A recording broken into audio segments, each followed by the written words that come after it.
Hello and welcome everyone to our webinar, Countdown the Final Moments Before Your First Word. I'm Nelly, marketing strategist at Empower and the organizer of today's session. And I'm absolutely thrilled that we have the wonderful Matthias Weiss today with us for this webinar. Thank you. And Matthias is a coach for stage and on-camera presence. So he spent many years performing as both an author and a musician on stage. And I think we all know the feeling of stage fright, and it doesn't just happen before a big performance. It can also strike in before an important meeting or a major presentation. And I also know from my personal experience that when I have to speak in front of a lot of people, I tend to speak very fast. So that's why I'm especially excited about the tips Matthias will be sharing with us today.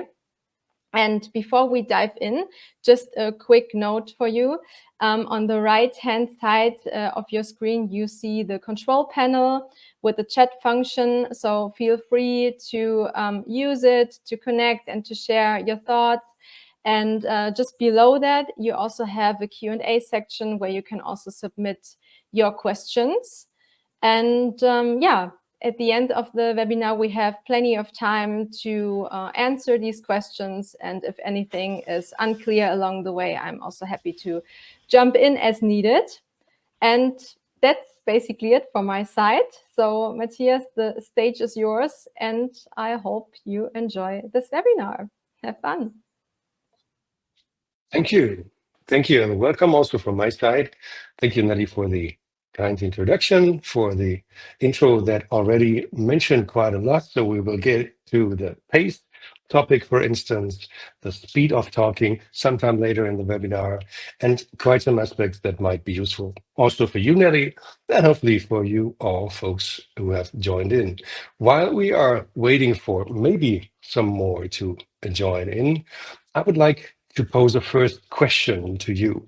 Now, the topic of today's webinar, I'm going to share my screen while I'm starting with that. Topic of today's webinar is the final moments before your first word. So with you having registered for that webinar, I assume that all of you know these moments in one setting or the other. Nelly just mentioned it. It can be quite a lot of settings in which you experience these moments. Can be talking to your team, talking to potential investors, shareholders, or just maybe to friends when there comes a party of whatever a context and you might be asked to hold a speech. So the setting of you talking in front of an audience might be familiar to you. And what I'm now interested in is the question, in these moments, what's going on inside of you? What do you think? What do you feel? So I assume that you all have been in such a situation before. And if you feel like it, just share with us what is going on in your head, in your heart, in your body, in your gut, whatever, during these moments before the actual showtime. I'm curious, and hopefully we'll have some contributions from you in the chat. And of course, I'll be happy to share what's going on inside of my mind and my gut before my last moments before showtime back in the days when I was on stage myself. So let's take a look at the chat and hope that there will be something coming in. Okay, somebody's nervous. This is in the Q&A. Yeah, nervous. Quite a common sensation, I assume. Anybody else? Okay, yeah. So feeling great is a good point to start from. But yeah, sometimes we do not remember everything that we had planned to mention. So this is quite a common phenomenon, and we can get back to that later. Anybody else who wants to share their thoughts or feelings? Panic. Panic. Heart beats fast. Okay. Also, this is not a very strange phenomenon, but rather common. However, to the heart beats fast, let me just add my thoughts to this in a bit. But first of all, let's see whether there's more comments coming. Nothing so far. Okay. So, yeah, let me just share with you what were my emotions and my thoughts when I was in that particular situation. Actually, there were two thoughts that came to my mind in the very last moments, minutes, even seconds before I entered stage. The first thing that came to my mind quite often was, why the hell am I doing that? And what am I doing here? I could be at home, watching Netflix on my couch, sipping on a drink and having a good and relaxed time. And instead of that, I'm on stage and I will be talking to people all by myself on stage for the next 2 hours. So these were the thoughts that sometimes went through my head. And another feeling that was even more powerful than the one I just mentioned was gratitude. So after all, I realized that I was in a quite privileged position. Namely, there were people waiting for me to share my thoughts with them, to tell them things I knew and they didn't. They came in even paying money so that I could share with them my thoughts, my view of the world, my ideas whatsoever. And this was, I think we can really call it that way, a very privileged position to be in. And therefore, I was grateful most of all. And this was like the predominant situation and sensation before I entered the stage. And this is something that we'll get back to later too, because gratitude can be a very, very strong force to be with us while we're performing in front of the audience. And let me get back to one of the entries in the Q&A. Heart beats fast. This is quite an interesting thing to say because if it's combined with panic, it is, of course, in a negative connotation. So, but let's face it, a heart beating fast can also happen in situations that are very positive. So, if we are just facing a wonderful event like, don't know, we have a birthday and we will receive lots of gifts, and this sensation, this situation can also provoke our heart beating fast or seeing a loved one again after a long time that we've been separated. This can also cause heart beating fast. So what I'm up to is the sensation that we're describing. Well, some are quite definitely negative, like panic. Okay, there's nothing positive about panic, I would say, in the first place. But heart beating fast, this can be something positive too. And this is something that I invite you to think a little further in the next step on the next slide. So we're starting our countdown. We already started it. You see it up here, 10, 9, 8, 7, 6.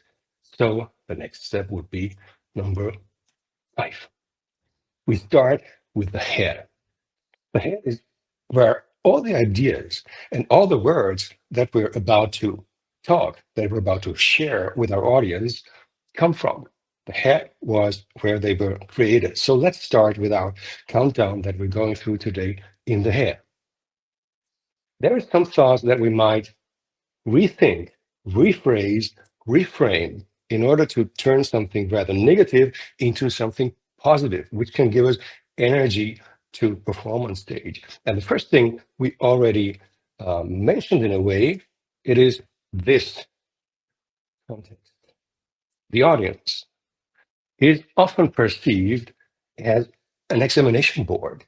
People often enter stage or talk in front of their team, talk in front of whoever, feeling like they were being checked, like they have to prove something, like they're in an exam that they have to pass.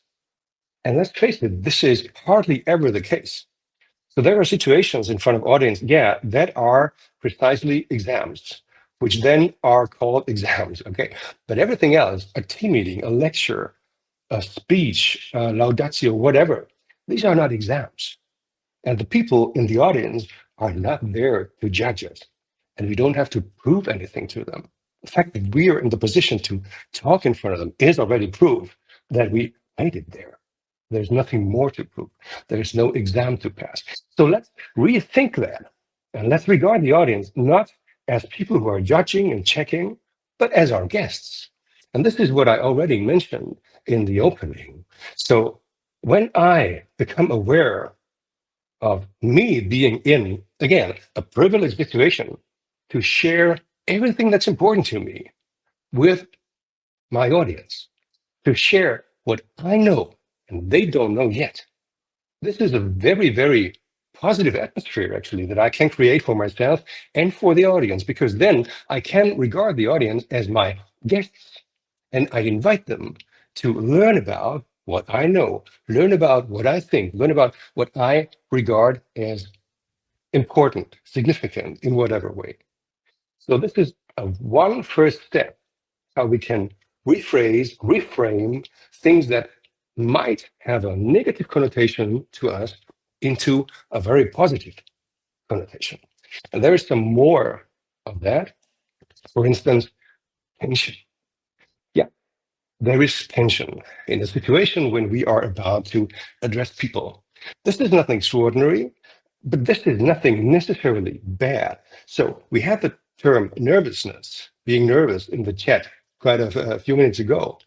And yeah, tension can lead to nervousness, but why would it?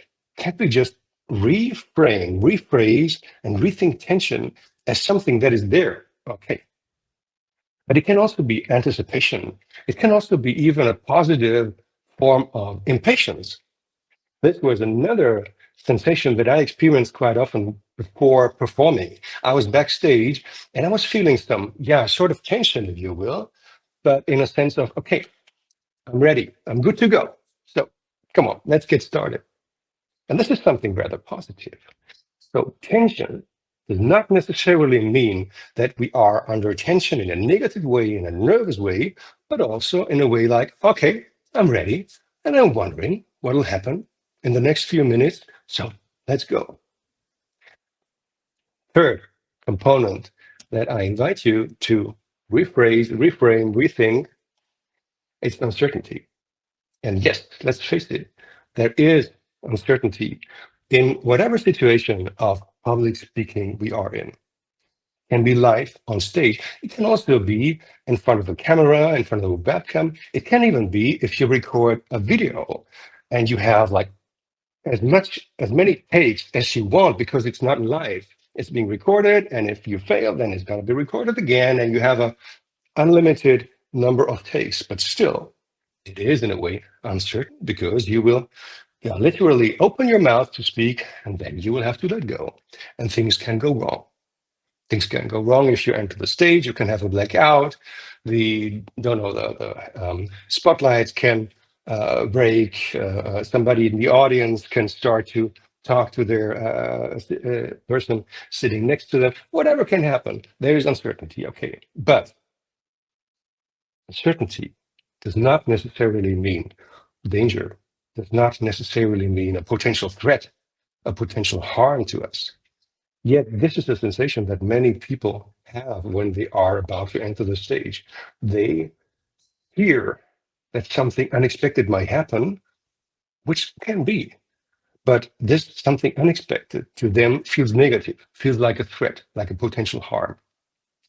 And this is a thought that is quite natural and that is quite human, actually, but also that we can alter, we can switch that. Let's take a look at where this thought comes from. And let's, at this point, rewind in history about several 100,000 years ago. And let's just quickly check what uncertainty meant back then. So when I was several hundred years, 1,000 years ago, I was in the morning stepping out of my cave and was on my way to hunt breakfast, lunch, dinner for me and my tribe. Of course, that was an uncertain situation because theoretically, every second there could be the huge, dangerous sawtooth tiger jumping from behind a bush, jumping onto me. And then I would be the food. I would not be hunting food, but I would be hunted and I would be ending up dead. So uncertainty equal danger in that situation was very true. And me being alert and being rather cautious and being maybe frightened was a consequent thing to be. However, this was several 100,000 years ago. This is not the current time. This is not the present. And there is no sawtooth tiger around. And when I'm working in my one-on-one settings with my coachees, I always ask them this one question. Supposing you were in front of a dark room, no windows, no way to see what's inside. It's all black. You open the door and you're about to step in. What is the sensation that you predominantly have? And most of them have the sensations of danger, of threat, of harm, because this is what is like naturally linked to uncertainty. So most of them would expect something like that, sawtooth tiger. So this is the Microsoft Copilot version of the sawtooth tiger. You might imagine some longer teeth, but you know what I mean. So this is threat. Okay, this is potential harm and danger. But why is it that we like automatically link an uncertain situation to danger? It might as well be this fellow waiting for us in that dark, completely dark black room. So our first idea, and we now learned why this is, our first idea is that fellow, but it could as well be this fellow in that uncertain situation. And yes, I know there are some people who are afraid of clowns too. So some are afraid of tigers and some are afraid of him too, but I hope that my message was clear to all of you. So let's get to this slide for another second. It's about rephrasing, reframing things that are actually there, but that as a consequence do not have to cause a certain sensation inside ourselves, inside our head, but can also cause other sensations, positive sensations. This is the this was step 5, and our countdown continues to 4. And before I step to 4, again, we have space in the chat and in the Q&A section. So whenever there is something occurring to you, a thought, a question whatsoever, feel free to post it in the chat, and Nelly will have look at it permanently. So no question, no comment will be lost. Promise. Next step, 4. Now we're moving from the head to the gut. We have certain gut feelings before we start our performance. And also those, experience shows, are rather negative. Why is that? And does it have to be that way? I suggest we also take a closer look at those and also try to alter them into something positive. So the first advice that I can give you to improve your gut feeling is this one. Be aware of this very sentence. It is a fact in 100.0% of all cases, you won't please them all. You cannot please them all. People are so different. People have different ideas of the world, different background, different moods. Okay. So if you are facing your audience, for instance, there might be one person who just 5 minutes before you start your performance received a notification that they won in the lottery. And next to that person, there may be sitting a person who just 5 minutes ago received the message that a loved one died. What I mean is, these people are different in different situations, different backgrounds, different whatever. So how come you even have the idea that it would be possible to please them all? It's impossible. And this is good news, by the way. So give up on that goal because you will never reach it, and you don't have to reach it. Which also means that whatever you are about to perform, whatever speech you're going to hold, whatever message you're going to deliver, make it yours and make it not what you think might please most of them. It's not about pleasing all of them. It's not even about pleasing most of them. It's about saying what is important to you in a way that's good for you. So do not let your speech, your keynote, your performance generally be influenced by this approach to please them all. Former British Prime Minister Margaret Thatcher once said a very, very important sentence, very true in my opinion. If you are walking in the middle of the road, you'll be run over from both sides. So don't try to please them all. it will be bad for your performance, bad for the message that you deliver, will be bad for your feeling, and the audience will not appreciate it in the way that everybody will love you in the end. It's impossible, but it doesn't have to be anyway. Second thought that might calm down your gut feeling, it's only X, Y, Z minutes. So even if before our performance, we feel like we're in front of a huge mountain and we are facing an almost impossible task to climb that mountain, it will be over at one point. This too shall pass. And take this as a good message. So if you're feeling unwell and you're not able to remove that unwell feeling entirely, still be aware of the fact that it's going to be over at one point. Okay. So when I was entering the backstage area of this meeting, well, I was looking forward to it. But even if I would have felt unwell, I would have known that around 3:45 Central European summertime, it will be over. So let this be good news, if need be, that this won't last forever. And the third suggestion that I make to you to improve your gut feeling is this sequence of questions, and then, and then, and then. And I go through these with my coachees quite often in order to show them that situations that feel like ending up in a complete catastrophe will not lead to a complete catastrophe. So how do I do that? Let me give an example. 10 seconds before I enter a stage, there's a huge audience outside waiting for me. My shirt is all white, nicely ironed. I'm perfectly prepared. And I take a last sip of coffee 10 seconds before showtime. And because I'm excited, because I'm clumsy, whatever, I spill some coffee on my perfectly ironed white shirt.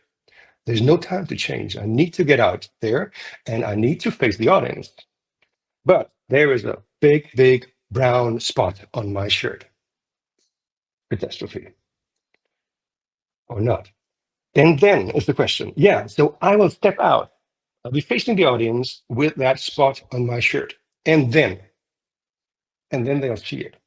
And then they will wonder whether I'm clumsy or nervous or what that is anyway. Is it coffee? Is it cacao? Is it chocolate? Is it lipstick?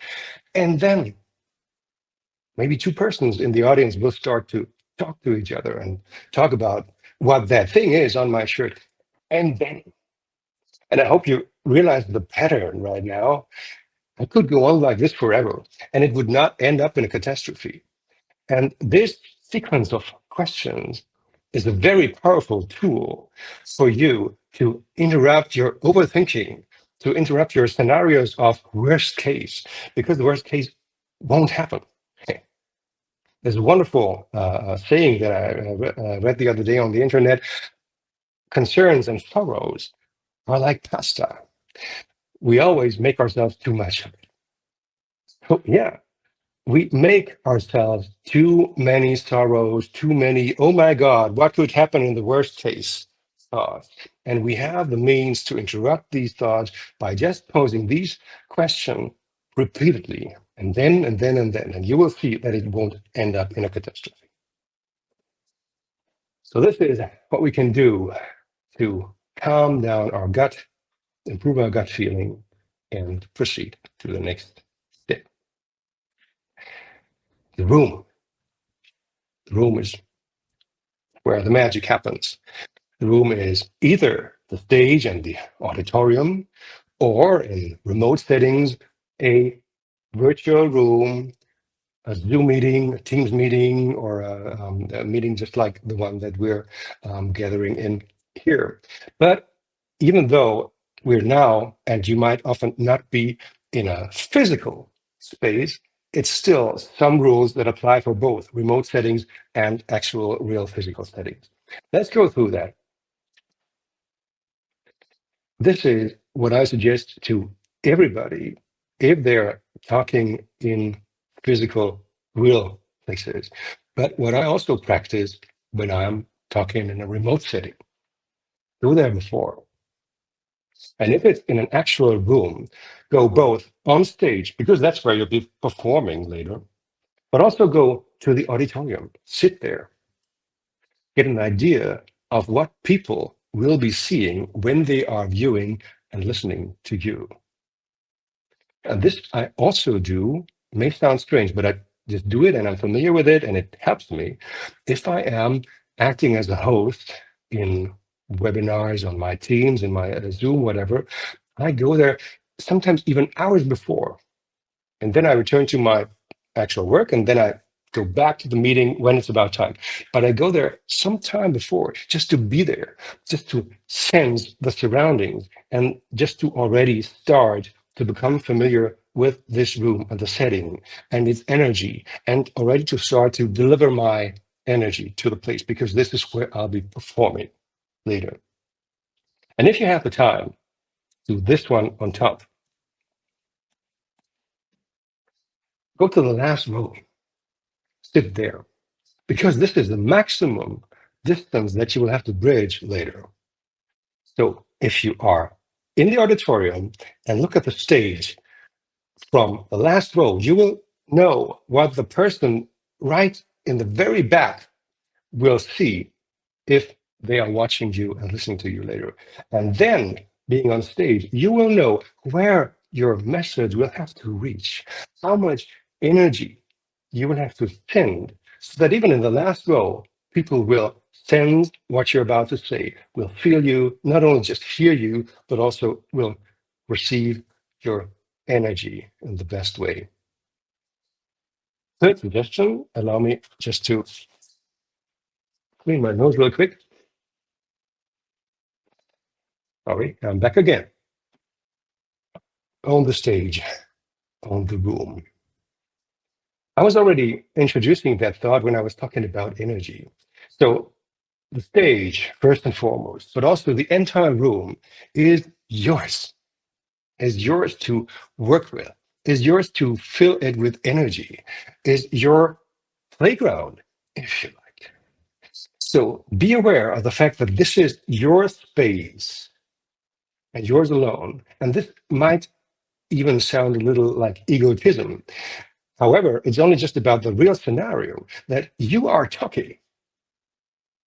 And you, therefore, of course, have to own the entire environment, the entire space. And again, we will talk about that again later. Keep the lead. Okay, so this is your space. You are in the lead, and you will please keep the lead. We'll get back to that on the slide after the next slide. Let's proceed to step 2, which is the body. And I was very hesitant to include the body into that presentation at all, because even more than all the other aspects that we're looking at right now, the body is a topic that we could actually talk about for hours. That would be several sessions of a one-on-one coaching sessions just about the body. There's people who are studying that for years. So how come I even have the idea of putting that together in one slide? It's almost not doable. However, there is no presentation, no webinar that I could hold about public speaking without at least shortly mentioning the body. This is why this slide is in there, knowing that it's a huge topic that actually belongs into a one-on-one setting. What can I tell you about the body? Let's start with energy. You heard that term before, and I want to give you 2 aspects that are energy related in terms of your body. The first is quite a nice exercise that I can recommend you to do before going on stage, is the jumping jack. Let me take some steps backward. Now, the jumping jack is for you the idea that you were a jumping jack with a string coming out of your head, and your whole body is attached to that one string. And then you just pull your entire body on that string upward on your tiptoes, and you let yourself go. And you bounce a little when you're landing back on the ground, and you repeat that again. So you pull yourself upward and let yourself go. I'll make a shortcut. Actually, you might want to do that several times more. what you are reaching with this is reaching your maximum height and your maximum extension, if you will. And this is important because remember, on the stage, on the room, you are center stage. It's about you. And you may not want to come on stage like that. You're not a question mark, okay? You're an exclamation mark. And this is also something that takes place physically, not only in your head and your gut, but also physically. And the wonderful thing is that if you extend yourself to the maximum height, then there is a feedback to your inner system, to your mind, and it makes you feel greater, bigger, just by doing it physically. Second thing concerning the energy is the gorilla. And the gorilla, if you're watching animal documentaries every now and then, how do? They do like this. And we as humans, quite closely related to the gorillas, can do that too, because there is the thymus gland behind our breastbone. And by just softly, don't hurt yourself, softly tapping there, you can release energy. You can activate your entire system. Your immune system is being activated by that, and also your entire nervous system. So go for that for maybe a minute or so backstage, and you will realize that it's energizing you, that it's waking you up to a new level. I'm speaking, as with all the hints that I give you today, I'm speaking of experience. Well-being. So what do we do about well-being? Embrace. It's not a coincidence that in a theater, for the performance, before the play starts, backstage, everybody embraces everybody. And then they spit 3 times over the shoulder, like, and this is for a reason. Yeah, they all love each other, blah, blah, blah. Sometimes not, but they do embrace each other. And if there's nobody around to embrace, or there's people who you might want rather not to embrace yourself. Embrace yourself. You will be upstage with yourself for quite some time. So why not embrace yourself and enjoy the well-being that it provokes? Second component, bubble, which is also very, very good for your jaws or for the entire muscle apparatus in your face that you will use for talking then. Bubble means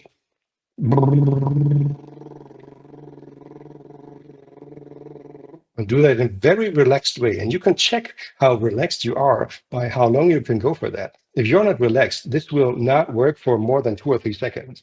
So this is for you to also check your status of relaxation. And I mentioned a link, LaxVox. I don't know whether they deliver internationally. I know that they deliver Germany, Austria, and Switzerland. I don't know whether they deliver to abroad, but even if they don't, let me show you what this is, the LaxVox, and maybe you can just reconstruct it with a glass and a straw. So this is a glass or a cup, whatever you have near, filled with water, and this is my plastic tube. You might want to use every straw that's within reach, and you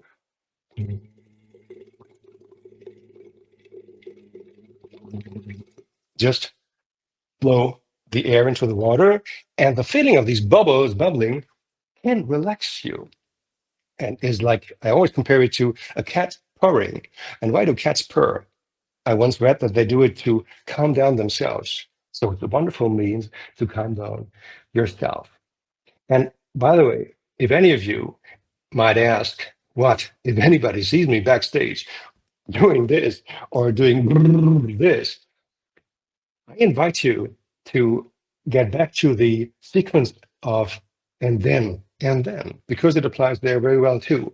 What if my customer sees me backstage while I'm doing and then? And then he sees you, okay, and then, yeah, he might think that I'm a loony, that I've gone mad, and then you explain to your customer why you're doing it, and recommend your customer to do the same, because you can only just report positive effects of, okay. So don't be afraid of anybody watching you. You know better.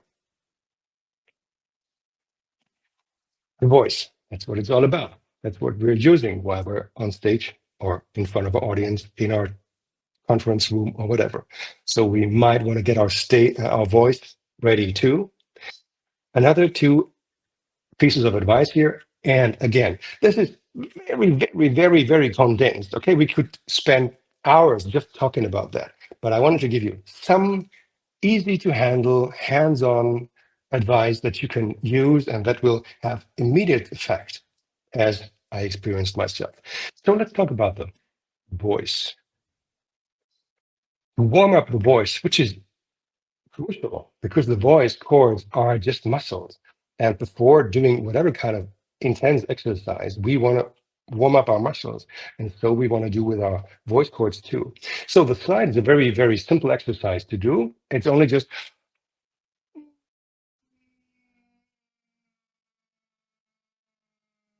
and so on. Start at the highest pitch that is still comfortable for you. Don't force it. Don't use any pressure. Don't force it. And just let easily your voice, the pitch, glide down. No pressure. Don't force. No urge. No rush. Just very relaxed. You can also combine that with the bubble thing, by the way. And another exercise that I can recommend, which is rack, rock, rack, rock, rack, rock, rack, rock, and so on. And make sure that the is a very intense impulse for your diaphragm. And if you do it properly, which takes some time of practice, of course, if you do it properly, you will experience that you don't or just hardly have to breathe at all because the breathing is done by the reflex of your diaphragm. And by adding the a, you can already practice your pronunciation, which is also crucial. Coming to the next point, language. Talk about pronunciation. And there is a complete sense-free, complete meaningless nonsense sentence that is perfect in order to warm up and just to also train, like every day, your pronunciation. Some baked perfect blueberry pies, while Daisy tried dipping toasted biscuits in large tea bowls. And I just realized that I was lying. It makes sense in a certain way. However, yeah, it's not the most realistic sentence to say.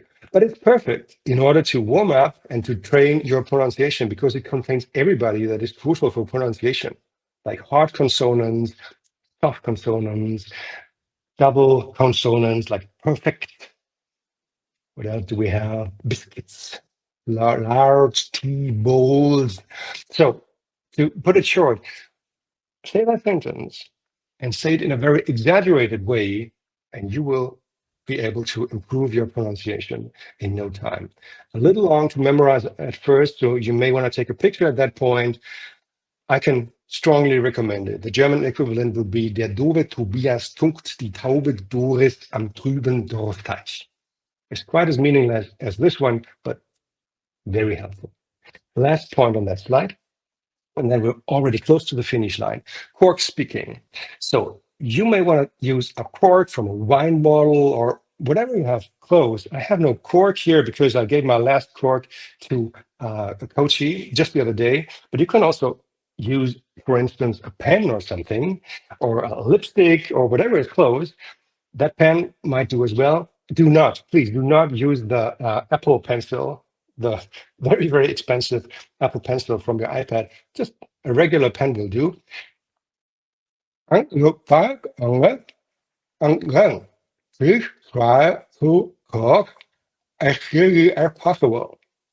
And you will experience that you cannot do differently than to speak in a very, very pronunciated way, over exaggerated actually, but this will train your muscles and train your sense of how well you can pronounce at all. You can do that wherever you have something to bite on within reach. Okay, looking at the time, let's go to the last slide, the lead. I already mentioned that term, the lead. Keep the lead when I was talking about own the stage, own the room. You are in the lead. It's your performance. And there are so many parameters about your performance. These are just some of them. And you're the one to define them. You're the one to be in the lead, and you may want to keep the lead. Just give you one example of what I mean, and this can be applied to all the other parameters too. Stimulus leads to reaction. So sometimes I'm being asked, what do I do when there is a nasty comment coming from my audience? There is not the one single reaction that works in every situation. So sometimes you may want to reply to it.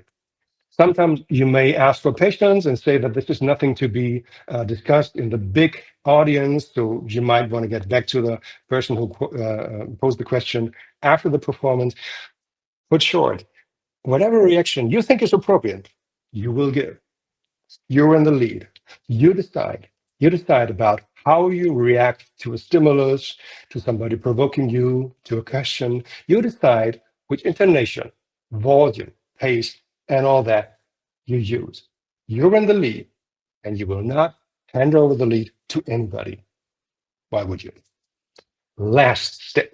Now, it's showtime. And I want to give you 5 more pieces of advice. And then we're done.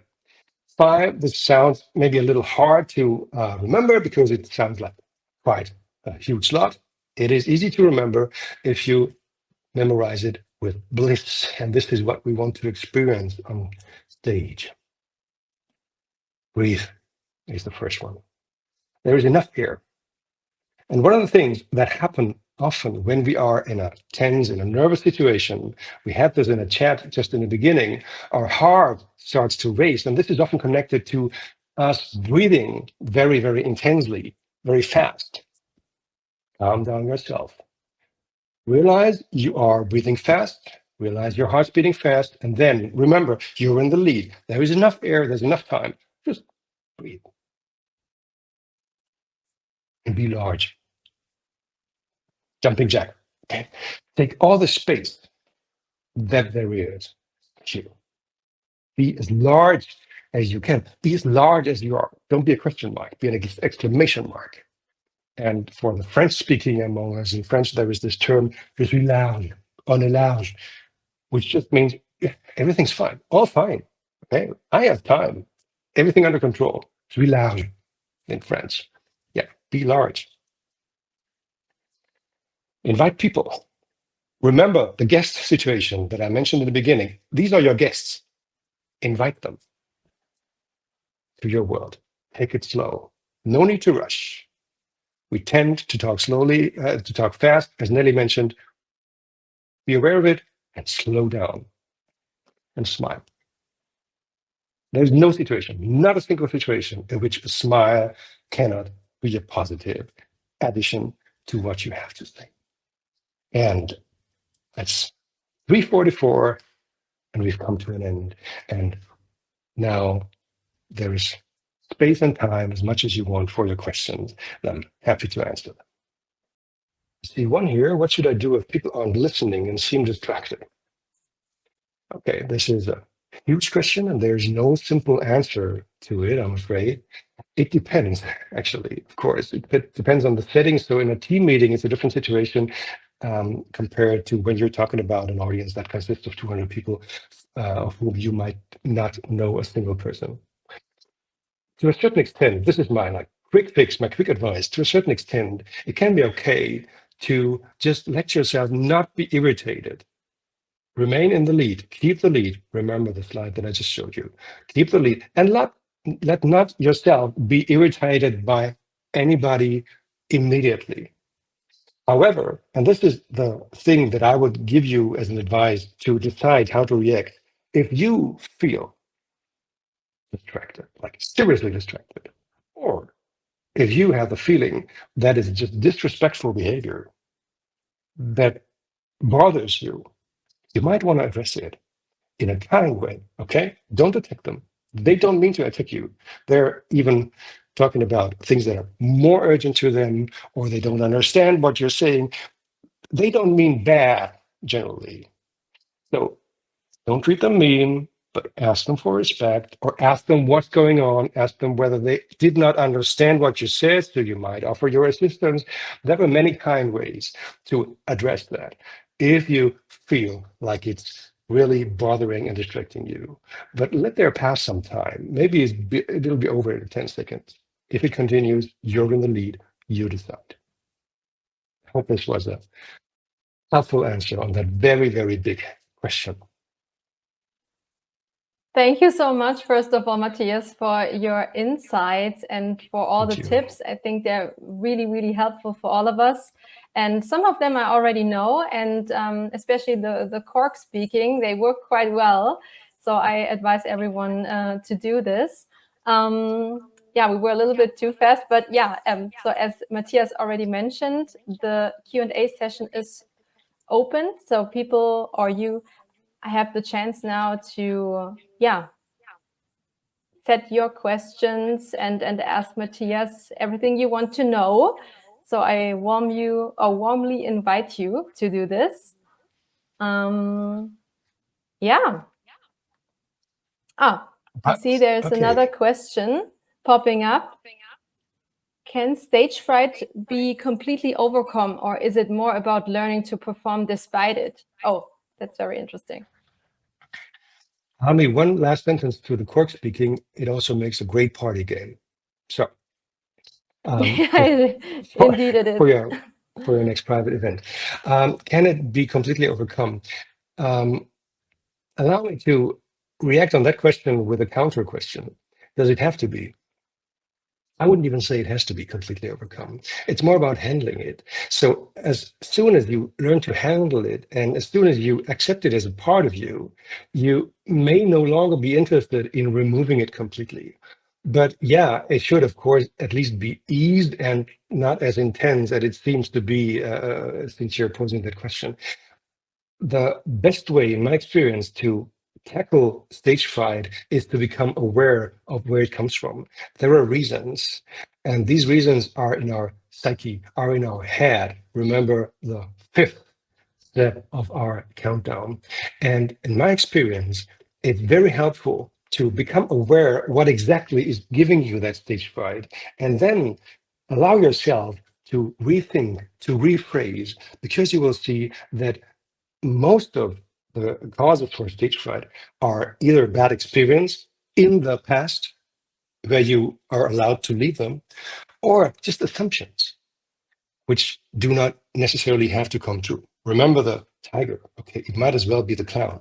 It might as well be good. So look inside your head and ask yourself, where is it coming from? And then you're able to rethink, rewire your brain, and improve that stage fright issue for sure. Thank you very much. I think we don't have any more questions left, but I also know we are 4 minutes above the time, but maybe you still have a few more minutes, because I also wanted to talk about the pauses you were mentioning, or this take your time to breathe. Do you maybe have some additional tips to intentionally build in these pauses? Yeah.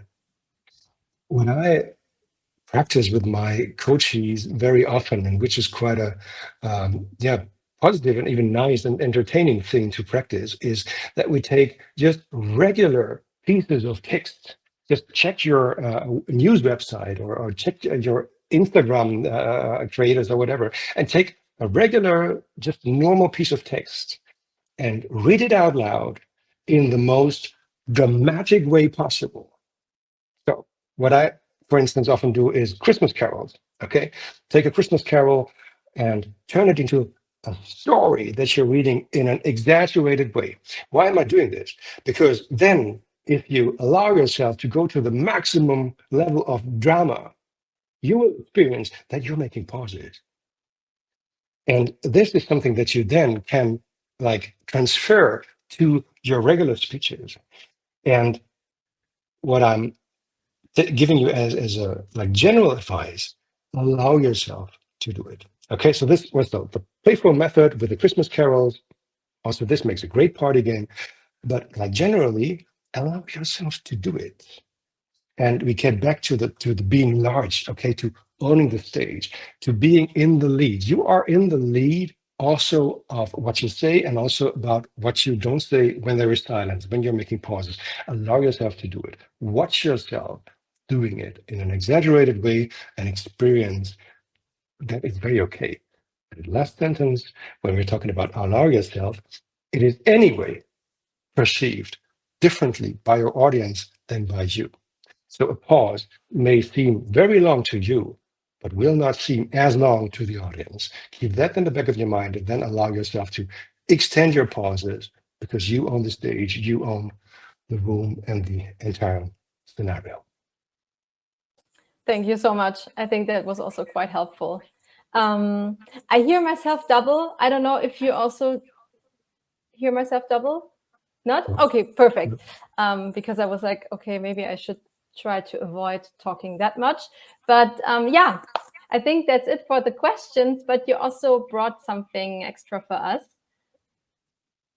Of course, this short commercial block. So this is just a summary of what I'm offering. And as I said in the beginning, what we did today was just a very, very short wrap up of a topic that is, of course, very much more extensive and has more aspects to it and often requires a one-on-one setting for coachings, which I gladly offer to you, as you can see on the slide right here. And there's the 2 QR codes that you are invited to use, either to just book an appointment, 30 minutes, let's just talk about speaking and let's just get to know each other.